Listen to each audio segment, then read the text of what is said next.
Lee, I'm thrilled to have you on the call today. Thrilled to see what you got to share with us. And it's really not complicated, is it, Lee? It's not like you're bringing rocket surgery here today. No, in fact, it's really simple. It's kind of fun to to explain to folks how simple it is. So that's what we love about it, that it's just really accessible for everybody.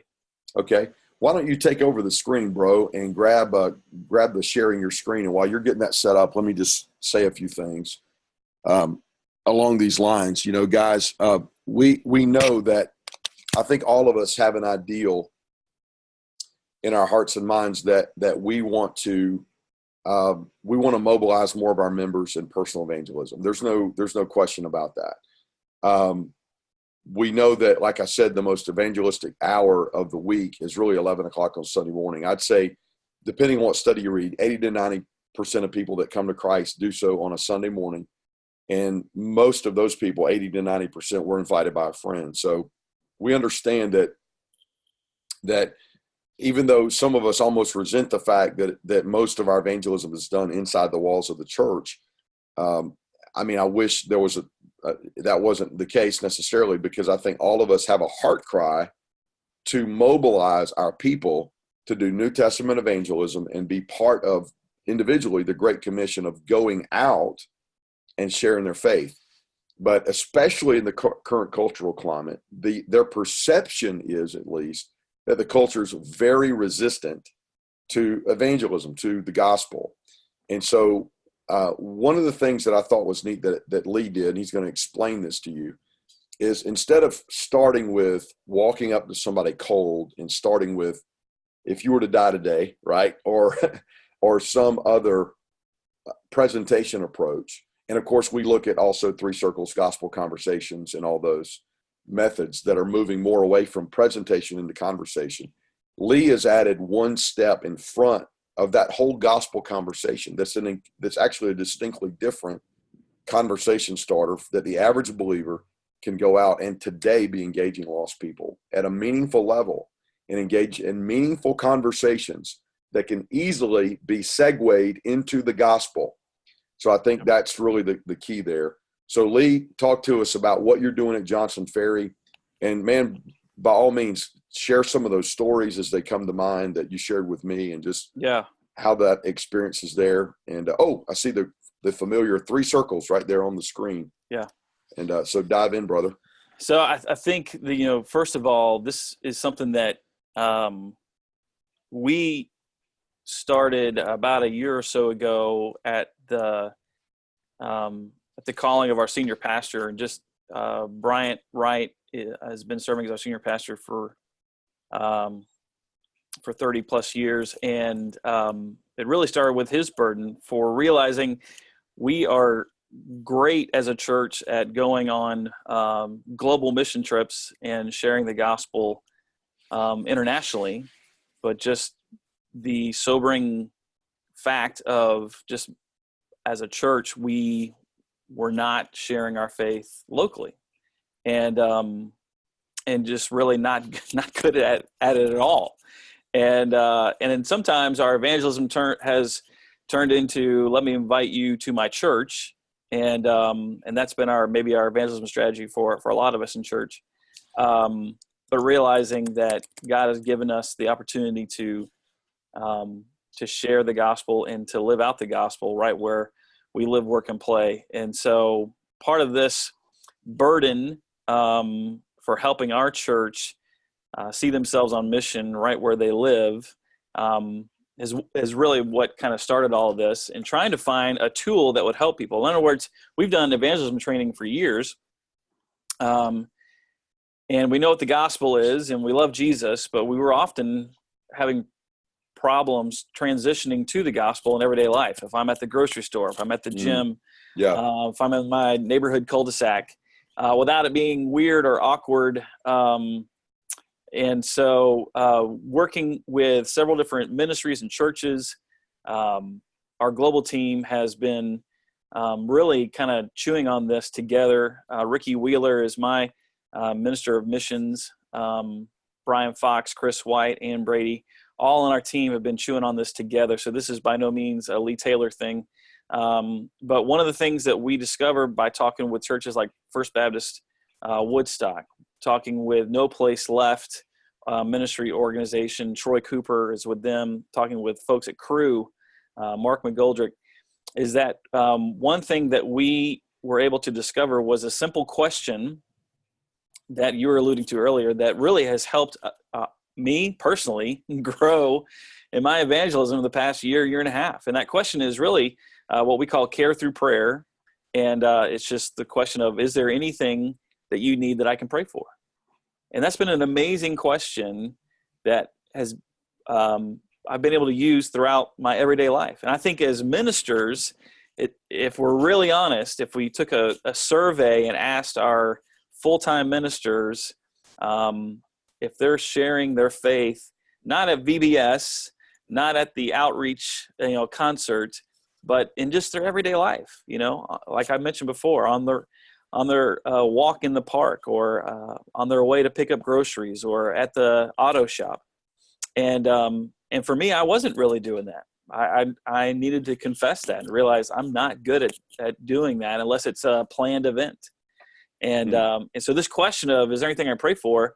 I'd seen my father model this. I'd seen other people model this, but it didn't really click until we started talking with these different ministries that I can ask that question wherever I'm at. So if I'm in the restaurant, I can look at my waiter and say, hey, we're getting ready to pray for our chicken parm. Is there anything we can pray for you, Steve? And it's been an amazing and a powerful question, because now you're inviting the Holy Spirit to be a part of this conversation. And again, if I asked it 10 times, 8 out of 10, people say, yeah, there is something you can pray for. Absolutely. And I think that fear that it's melted away. And the other two that might say no are the most polite no's ever, because you're literally just showing that you care for them. You're literally showing that I just want to care for you. I don't want anything from you. I'm not trying to get anything in your hand. I just want to care for you. And so even when it's like, no, I'm good, you say, great, have a nice day. But when they say, yeah, you can pray for my mom, you can pray for my health, you can pray for my job or my lack of a job, then it's amazing, because now when you and then just pray for them right there, right? So I used to be hey, I'll pray for you, and then I just forget about it and I don't end up praying for them and walk away. But just having that obedience to say, hey, can I pray for you right now, has been powerful as well, to see you inviting the Holy Spirit to be a part of this, and how God shows up, and how you just see these God ordained moments, these divine interruptions throughout your day. And it's been amazing in my life and my personal walk, and my personal growth. And then be able to say, man, when you start experiencing this, you can't help but want to share that with others in your workplace, and others in your church, and others in your small groups, and say, man, I'd love for you to see what we're seeing. And so, I mean, all kinds of fun stories, from whether it's in the restaurant, whether it's at the gym. I've got neighbors that I'm not even sure where they are spiritually, but as we're just kind of talking in the cul-de-sac, and they're talking about their stress from work, or their concern over their son or daughter in school, and just to say, hey, Ron, man, can I just pray for you, and just pray for your job, and pray for your family? And so that's kind of the amazing question, where you're allowing them to have a conversation. And that's kind of the whole idea of gospel conversations, right? It's not a gospel presentation, it's a gospel conversation. And so I ask the question, is there anything I can pray for? And then I stop and I listen. And now that person's talking. And so we've kind of learned the art of listening. And then you pray for that specific thing. And sometimes it's generic, just general health. But even just a simple prayer, then you just feel like walls are coming down, and you're able to transition from that question. And one of the ways I kind of transition if I pray for somebody is I'll just say, hey, thanks, Steve, for letting me pray for you. Hey, one of the reasons I love praying for people is because there's a time in my life when I thought being a Christian was being religious and following the rules. But then I realized that Jesus forgave me and made me want to follow him. And now my life has meaning and purpose. And I was just wondering if you have a story like that. And that's what we call the 15-second testimony. And again, this is what folks at No Place Left taught us, what Woodstock taught us, and others. But that 15-second testimony is just a quick way to go from my story to get to their story to get to God's story. And that's good. Notice I said 15-second. It's not 15 minutes. It's not. It's not about you didn't learn my whole life story. You didn't hear everything, but hopefully you heard my life before Jesus, my decision to trust Jesus, and then my life now after trusting Jesus. And then that great question: do you have a story like that?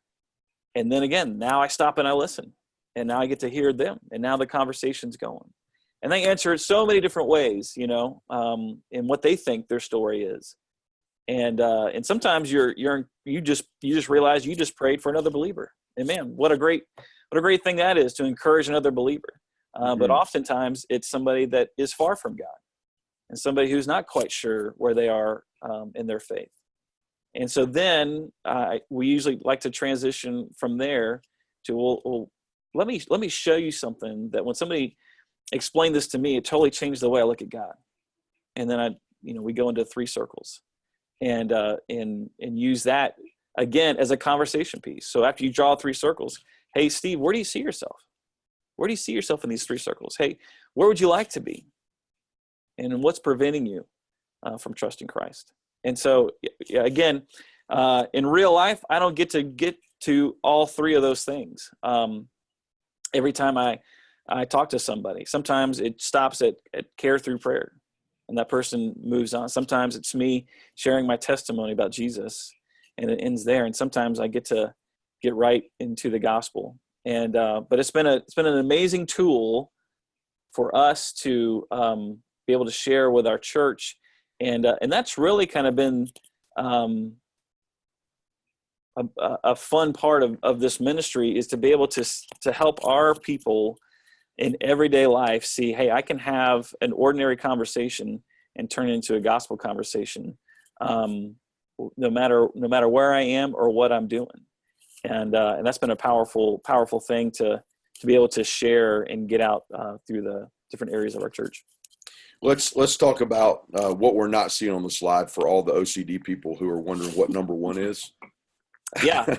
Yeah. So again, through No Place Left and Woodstock and some of these guys, they showed us a training that they call 411. And the 411 is simply answering 4 questions in 1 hour on 1 piece of paper. So we started doing what we called gospel conversation trainings and offering them on a Friday night. Obviously offering free food, because that gets you there, and free childcare, and that gets the younger folks there. So we would do this training, this 401 training on Friday nights, and help them see and kind of fill their backpack with these tools. The first question is why, and we talk about our identity in Christ and why we should be having gospel conversations. Then we get to what, and then third question is who should we be having conversations with, and we just help them kind of see people that are far from God in their own life, right?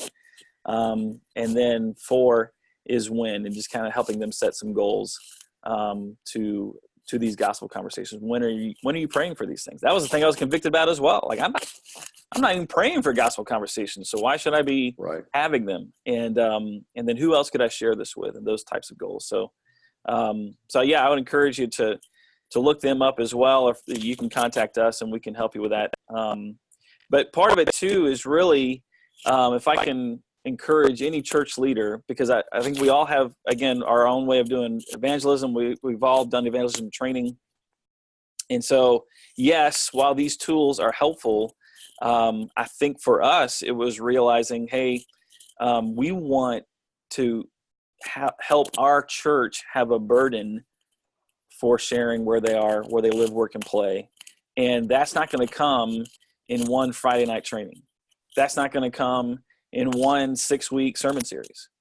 Like the whole church culture isn't going to change overnight just because our team did a gospel conversation training. And so we felt convicted, like, hey, we've got to help change the culture of our church consistently over and over and over and over and over. And how do you do that? Well, of course, it helps when our senior pastor has a heart for it, and Bryant wants us to pour into this, and he can speak to it. But even then, like, we still need to find other ways. So we started asking ourselves, where are the pockets of influence in our church?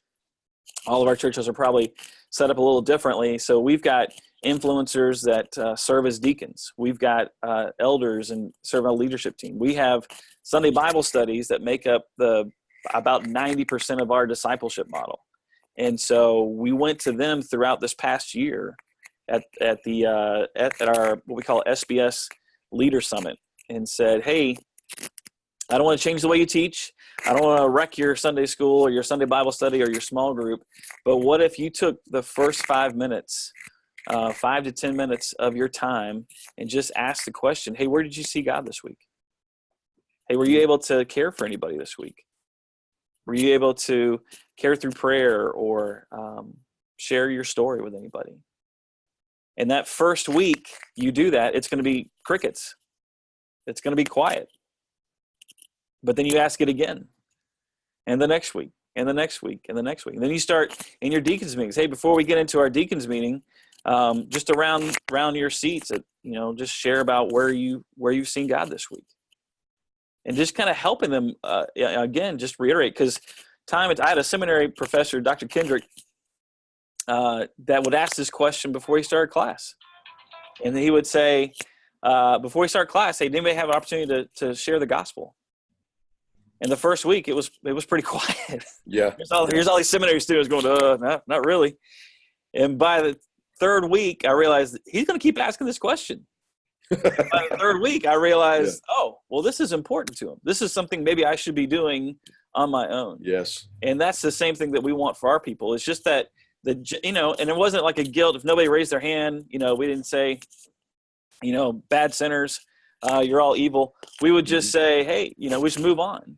But just by asking that question, it creates accountability. It creates a gentle way to remind our folks, hey, stay-at-home parent or dentist or student, you have a mission field this week, and you have opportunities to have gospel conversations this week. Yeah.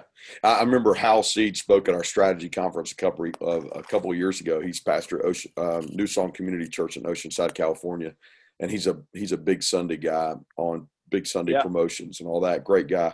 But he got his whole church praying a prayer, and he brought this up every Sunday.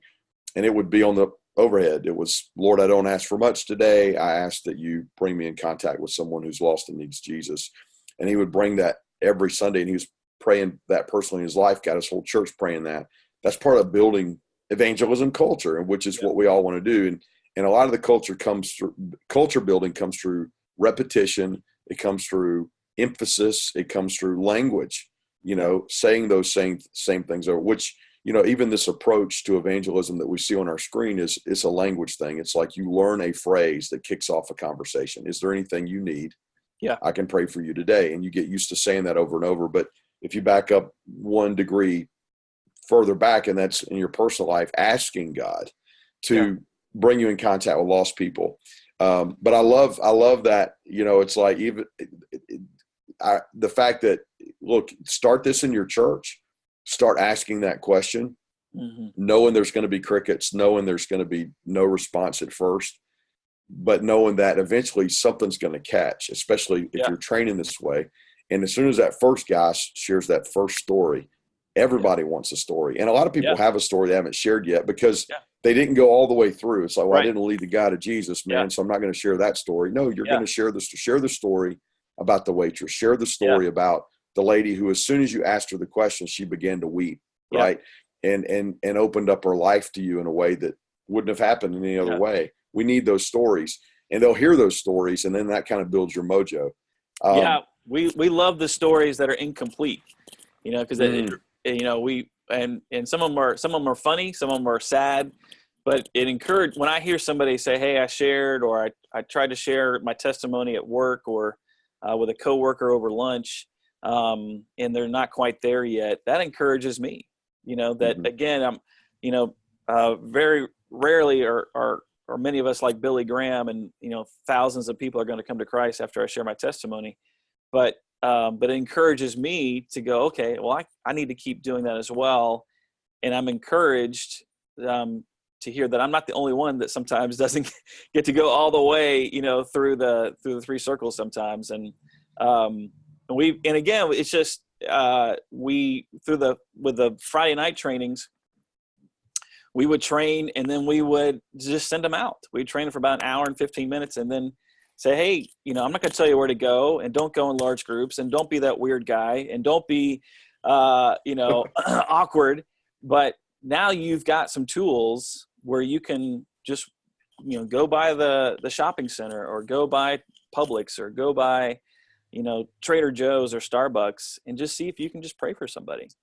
Mm-hmm. And so you see the deer in headlights on these people's faces when we say, we want you to go out for an hour and then come back. And about 97% of the people come back from going out. We had one couple that didn't go out at all, say, hey, are you going out? No. I'm like, okay. All right. Well, thanks for your honesty. At least faked it and gone to Starbucks or something.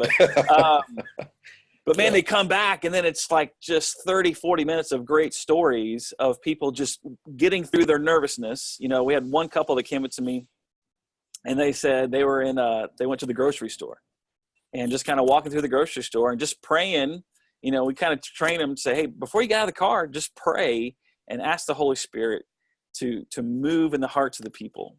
Again, it's not about the technique. It's not about the training tool. It's about God working in people's lives and us just scattering those gospel seeds. And so this husband and wife, they walk in, and the husband was real nervous. It's always the husband, the husband was real nervous, and he saw the guy working behind the deli counter, and he got up to the deli counters, and then the guy locked eyes with him and asked him if he could help him.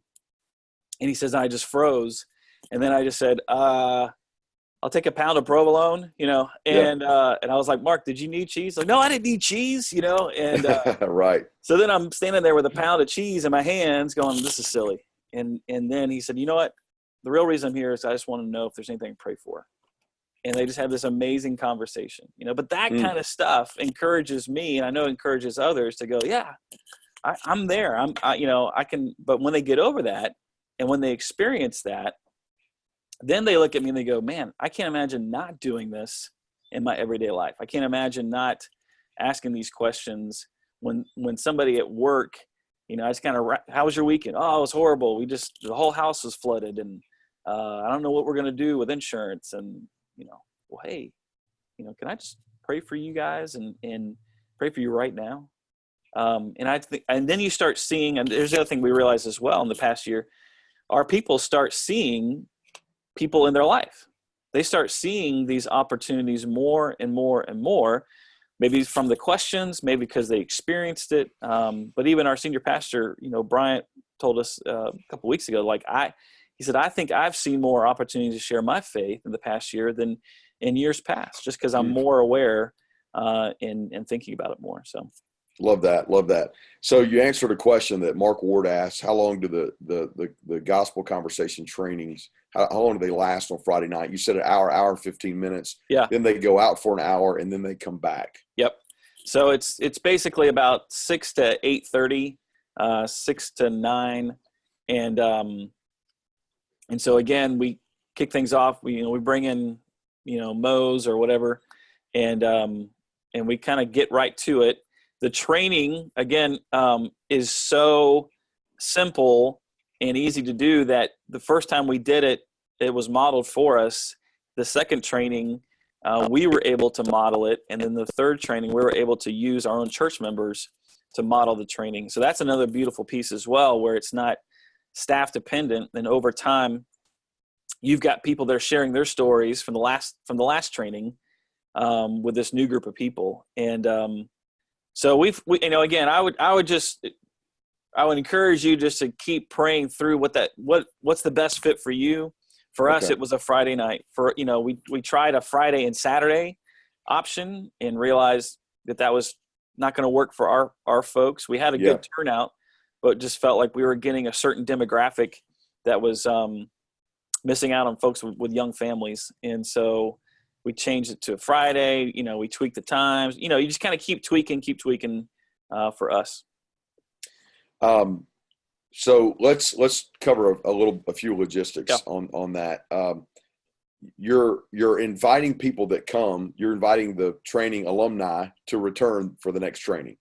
So it's the same material you're teaching. You're incorporating more of them to help teach it, but you're encouraging them to come back. Yeah, let me clarify. Sorry. So we don't invite everybody to come back to the same training, but after we do that first training, we had people that were sharing their stories and their experiences, and then we would pick a handful of them to come back and share their stories. I got you. Times in the training, that kind of thing. So it's not so much that everybody's coming back and doing the training again, but just certain people that we want them to share their story. And again, it could be a successful story, or it could be an incomplete story, but just kind of trying to model that. And then the different pieces of the different tools, care through prayer, 15-second testimony, we would have a different person come up, and all this is on the whiteboard while we're doing it. And so so we would have different people come and do the care through prayer section. And then a different person would come up and do 15-second testimony. And then a different person comes up and does 3 circles. So it just keeps it going faster. It keeps it moving. It's not just Lee up there for 3 hours. I mean, good night. Who wants to do that? So, it's the way that it was modeled for us through the No Place Left folks really helped us keep people engaged. And so again, I think that I would just encourage you guys to keep praying and what does that look like that's best for you guys. Also, we started offering, try and find ways to take this training into different environments. So at our annual deacons retreat, let's do gospel conversation training. In our Sunday Bible studies, we just kind of open it up to whoever wanted us to come, and we would do gospel conversation training on a Sunday morning in your class. And then we break it up over 2 or 3 weeks. And then we started incorporating some of this into our mission trip training. Then we started, incorporating this into our, we have a once a month all staff meeting with our entire church staff that really, I think, is kind of a key point here where we wanted our staff to start embracing it. So whether you're children's ministry, student ministry, whatever, that you start experiencing this as well. And that we don't want this to be just a missions thing or a global thing or a Brian or Lee thing, but that they start to experience this as well. And so we started training them. So we would ask that same question in staff meetings, just share around your table, share stories. And then we would train them a little bit at a time. We got to a point where about 8 months down the road, we were able to take our whole staff out one day and just send them all over the city of Atlanta and just care through prayer for 2 hours. And then come back and have lunch and just hear story after story after story. And that was a huge step of faith for a lot of our staff. I mean, when we're talking, when I say staff, I mean like facilities, preschool workers, people that work in in the volunteer in the library, whatever. Yeah. It's not just, ministers, so to speak, but the entire staff. So it's a really cool picture to see, we blend the teams together, and I had some guys on facility staff with me, and we're downtown at MARTA station, and these guys are just loving it and just walking up to people. And you're in the MARTA station, you got to be a little careful, but we would say, hey, we don't want to bother you. But we're just out in the community today, just want to know if there's anything we can pray for.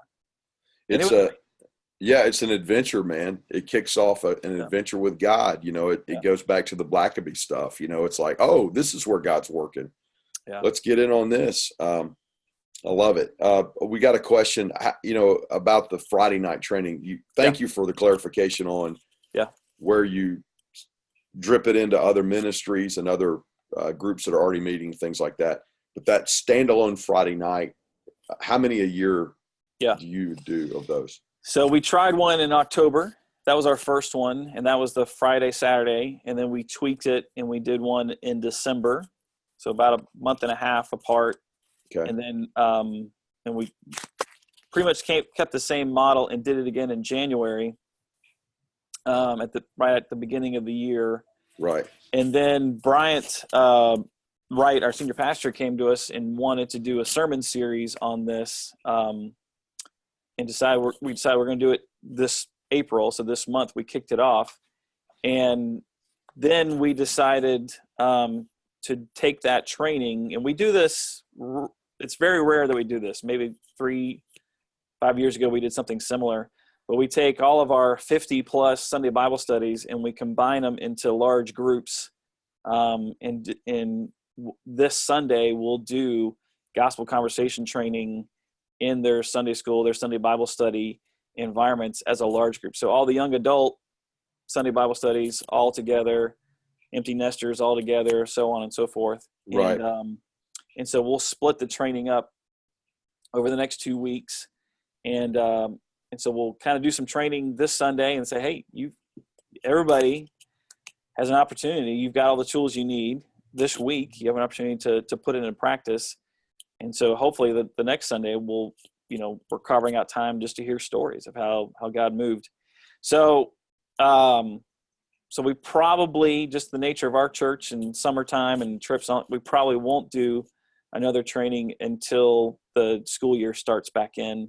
And we're kind of evaluating that now and what that looks like. So okay, great. That's great. We're definitely building the bridge as we're crossing. Yeah. Yeah. I love this. Guys, one of the things, let me say this real quick, and then I know there are other questions. Robin, I'm going to answer your question, Brad, as well. One of the things we find in top baptizing churches is that they usually pick a method of evangelism training, personal evangelism training, and they stick with it. So I'd say at most you want 2 methods. If you're a faith church or grow or whatever, that's awesome. Do that, and then put this with it. But don't do more than say 2. And if you're going to use this, use it and use it over and over and get good at it. And I love this because it has so much baked into the pie that delivers real cultural impact in your church. And that's one of the things I love about this. It's almost like so many of the evangelism trainings can be siloed, and it's like, it's almost like, in your school, there were the band people and there were the jocks. And so in your church, with some evangelism trainings, you almost become like, oh yeah, those are the evangelism people. And you're saying here, look, this is simple. This is easy. This is what we're all doing together. This is how it works. It's simple. And so, let this be dripping out through all those different groups and different times and different places, missions, all that, where you can just pop this in, get it in front of people repeatedly, and have that cultural impact, that it's not just siloed. It's, this is what we do. And everything we do already is about outreach to some degree. Yeah. So let's go ahead and put this in as, this is 101. This is foundational. So pick something, stick with it, and use it over and over. I mean, wear it out. One of the questions is about door to door. So like Brad asked, would you take this door to door and ask the question for prayer? Like, have you seen a door to door model where you start with a prayer and you go door to door? Yeah. In fact, that's how we started, was going door to door. And we started in some apartment complexes and just cold turkey going door to door. And that was an effective way to train our immediate staff and how this question can be impactful for whoever you meet. I mean, regardless of race, creed, color, background, orientation, that question of how can I pray for you was just melting walls with people that we would ask that question to. One of the reasons we transitioned away from that, and it's a never say never kind of situation, but what we began to realize with the door-to-door is that our people started seeing gospel conversations as an event. Like Tuesday night, I go door-to-door and have a gospel conversation. And what we wanted to model for them was, yes, you can do door-to-door, and that's great, but we want you to see that not Tuesday night, but every night you can have a gospel conversation. And just, I don't know if it's our church, just the way our people are programmed, but they started thinking of evangelism as an event-based thing as opposed to a natural rhythm and lifestyle. And so we transitioned from going door to door to, I would literally, instead of taking them door to door, I would say, hey, let's go get some chips and salsa. And they go, okay, what? And I said, yeah, let's go get some chips and salsa. And so I would take 3 or 4 people with me, and we'd go to the local Mexican restaurant, get some chips and salsa, and then our waiter would come by, and then we'd carry through prayer for the waiter. I love it. And then the light bulb goes off, and they go, oh, I could do this every time I have lunch, every time I'm out. And then I started trying to model this for our family. And we've got 3 kids, 1 in high school, middle school, and elementary school. And so we're at the local pizza place, and our waiter comes by and, hey, thank you for bringing the pizza. Is there anything we can pray for you? And he said no, like as fast as you can imagine, and just kind of walked off. And so all my kids are like, well, what are you going to do now, Dad? And I said, well, the secret is we're still going to pray for him. And that was, like, oh, yeah, we can still do that. And so we did. We prayed for him. And like, I don't know what's going on in his world, Lord, but you do. And we just pray for him and encourage him. He comes back 4 minutes later, and he whispers in my ear. He goes, hey, I just want to apologize. I hope I didn't offend you. Yeah. You just caught me off guard because no one's ever asked me that question before. Hey, Scott. Yeah. So yeah. It just, I think that's the reason. Yes, it works at door to door, but we continue to try and push the lifestyle, and that helping people see it all the time. So did I lose Scott? No, I'm still here. Sorry about that. Right. Sorry about that. Yeah, no problem. Well, okay, let's talk about real quick. Got a question about the 3 circles. Yeah. So the 3 circles, let me tell you guys, there are tons of ways to get training on 3 circles. Okay. Tons of ways. One way is, and write this down, you can go to Google and you can type in Jimmy Scroggins 3 circles video. Yep. And you'll see Jimmy Scroggins. This came out of his church, West Palm Beach, Florida. Yep. And he'll break it down in 6 minutes. You can go to nam.net. And you can type in, you can even do nam.net 3 circles, and their page will come up, and you can order packets that you can get for, like, I think it's 50 in a box for $10. But not only that, you've got an app. So you get a free app. If you've got an iPhone or if you have an Android phone, just head over to your Play Store or iTunes, and then search Life on Mission. All right, Life on Mission, and it's a little icon. See that little? It's a little silver icon right there with 3 circles on it. And when you open it up, let me tell you guys, it opens up. It looks just like this, just like the cover of the booklet. And then you swipe. And one of the things I tell people when I train with them is it's got a cheat sheet on it. All right. So every slide tells you. So this will train you. Not only that, but it has a video. So there's a video icon over here, and when you hit the video, it starts playing the video for you. And goes through, literally, a guy goes through a presentation. So if you watch Jimmy Scroggins' training video online, you use the app and you read all the little cheat sheets on every slide, and you watch the video a few times, you could train on it, okay? Yeah. So it's very easy, and it's about a gospel conversation. And you can enter the conversation at any point. At the bottom of your screen right now, on Lee's screen, you see the circle with the arrows going out of it, and that's the brokenness circle. Mm-hmm. And so a lot of times people talk about their broken. When you ask to pray for them, they'll go right to their brokenness. And they're like, my wife's going to leave me, or my kids, just ran away, whatever.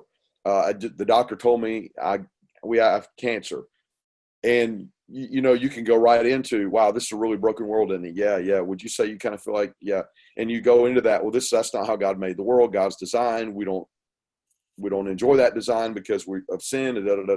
You'll see it. It's beautiful. It looks like, when you look at the 3 circles on a napkin, if you look at it on the app, if you look at it on the screen, it looks like a presentation. It comes off like that, but it's not. It's a fluid conversation outline. All right. And it keeps you on track, but there's so many ways that you can zig and zag in that conversation. And it's very much back and forth. It's not just you presenting. It comes off with a lot of listening, active listening, and bringing them back into the conversation. And there's something about when you start drawing circles that they're hooked.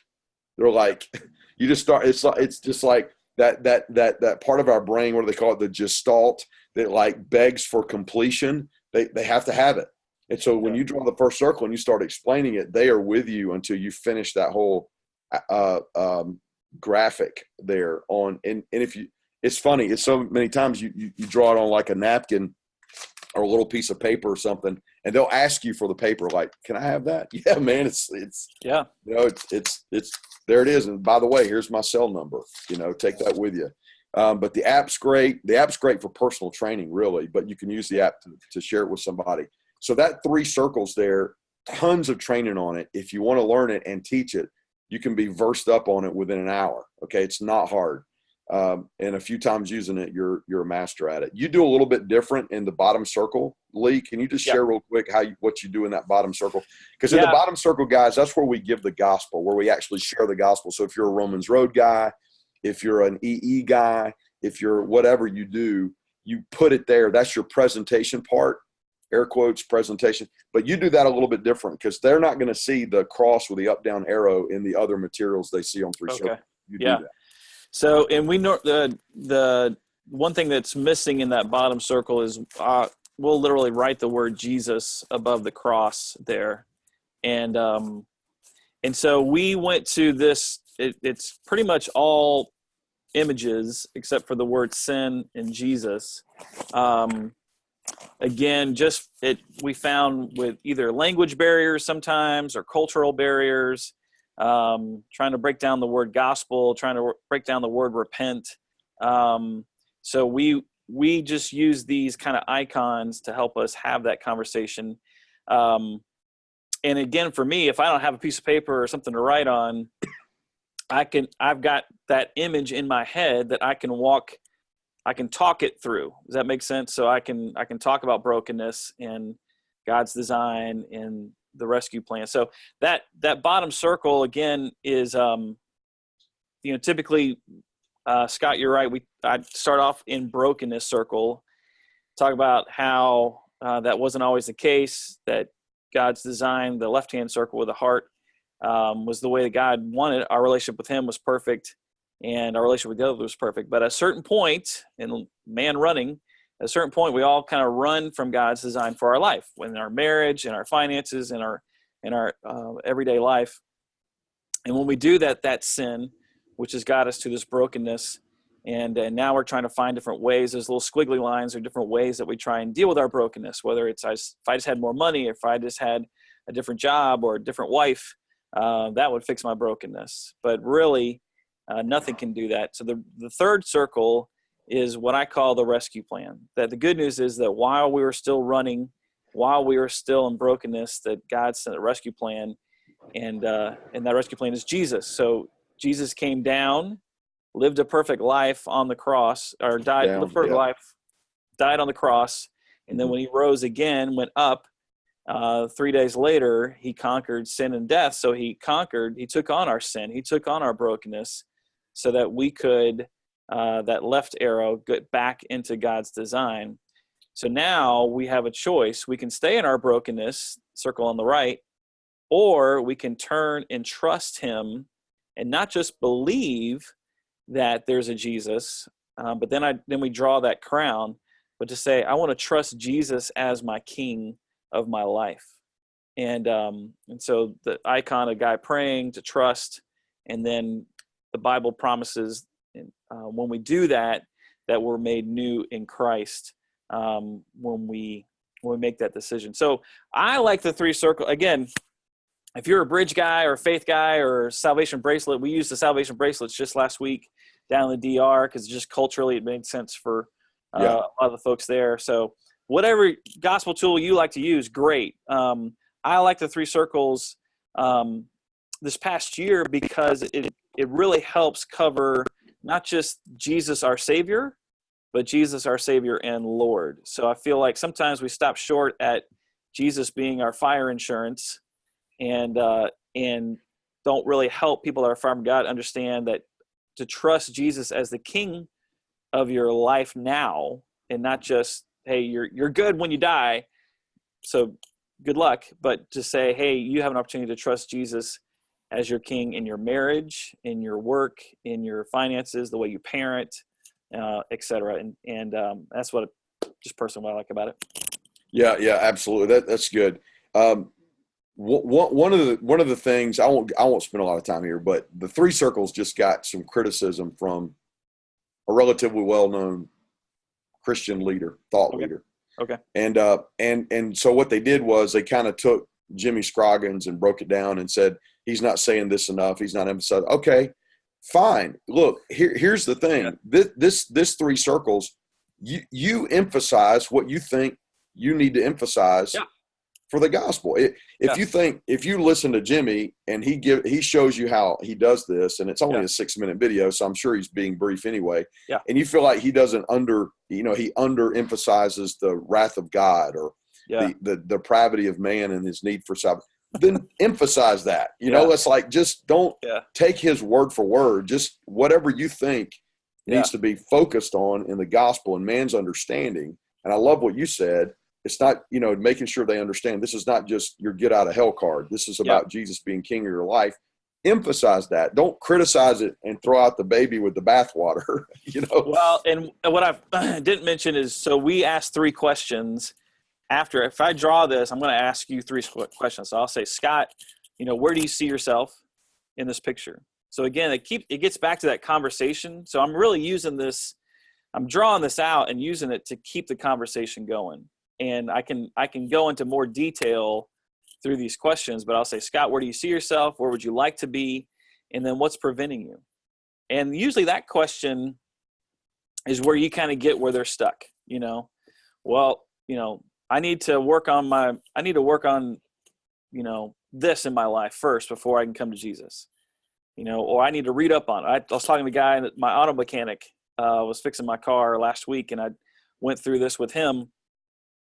And he had some church background and had some knowledge. But when I said, hey, Colin, where are you? And he said, I'm not there yet, but I think I need to read up more. And I said, what do you mean you need to read up more? I need to read up more on Jesus if I'm going to follow him. And so we just, the conversation went that way, talking about, well, that's still you trying to do it on your own. And but then it also created this great opportunity for me to say, hey, I'd love to read with you. I'd love to study with you, and I'll come by, and we'll walk across the street at McDonald's and grab a cup of coffee, every Friday if you want to do that. And so I think for me, the circles, and I can do this with the bridge, I can do this with other things as well. But for me, that tool is just a way to have a conversation around the gospel, and then you can fill in areas that they may be confused on, or they may have a lot of church background or no church background. So it just depends on who you're talking to. I love it. Now, to clarify, the training includes the 4 questions. This is a question from Brooks. Why, what, and who, and when, and the what portion trains on the specific 3 circles.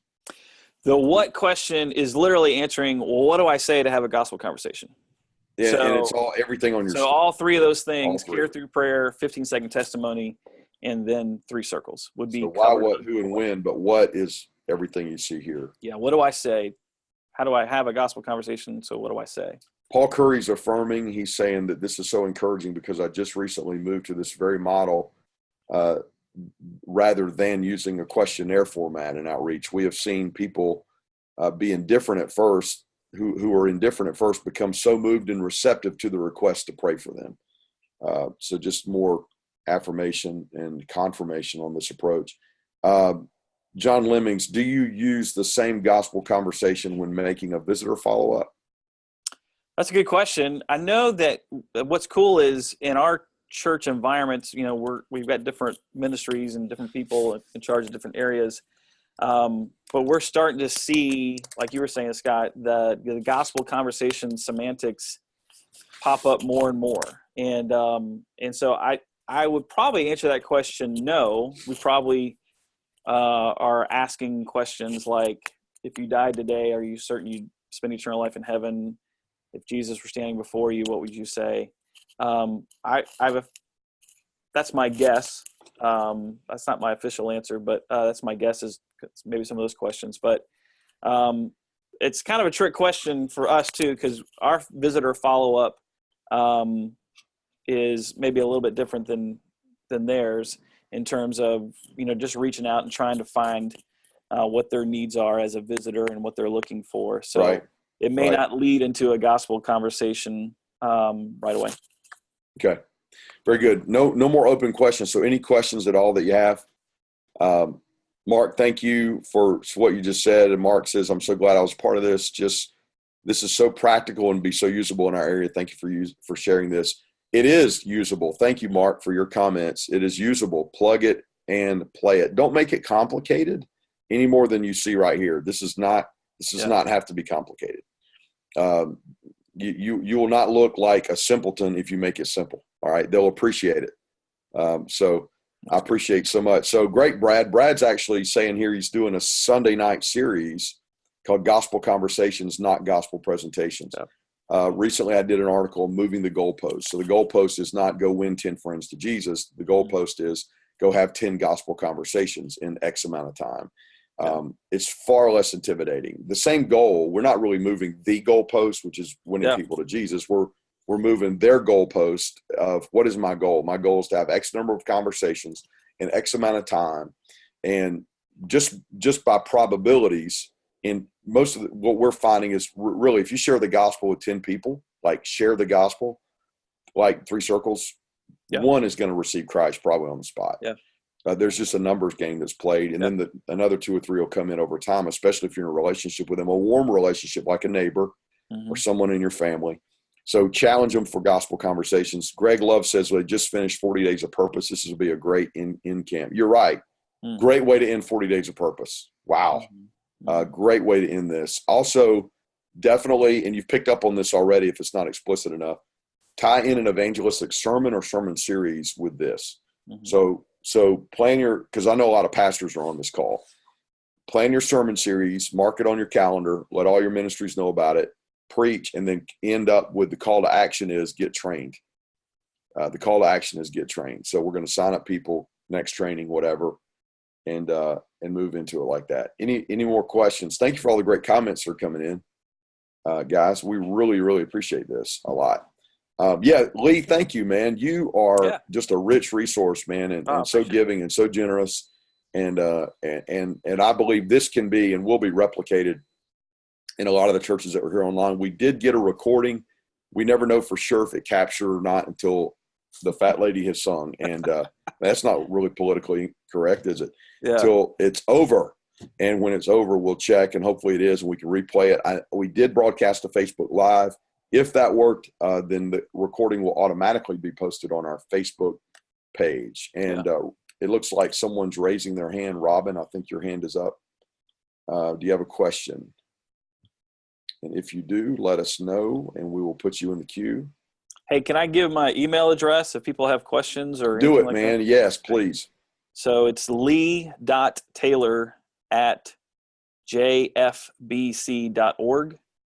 And again, there's so many people that poured into us as a global team to get us where we are right now. And some of you may not be senior pastors. You may not be the one making the major decisions and thinking, well, I can't, change the culture of my church. But I would just encourage you to just start where you are and just start having those conversations in your area and asking that question at your staff meetings.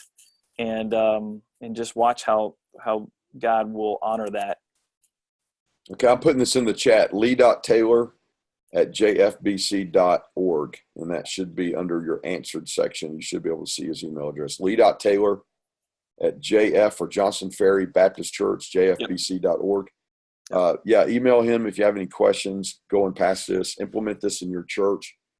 Again, guys, check us out on Facebook, Evangelism Ministries of the Georgia Baptist Mission Board. You can see us at Evangelism on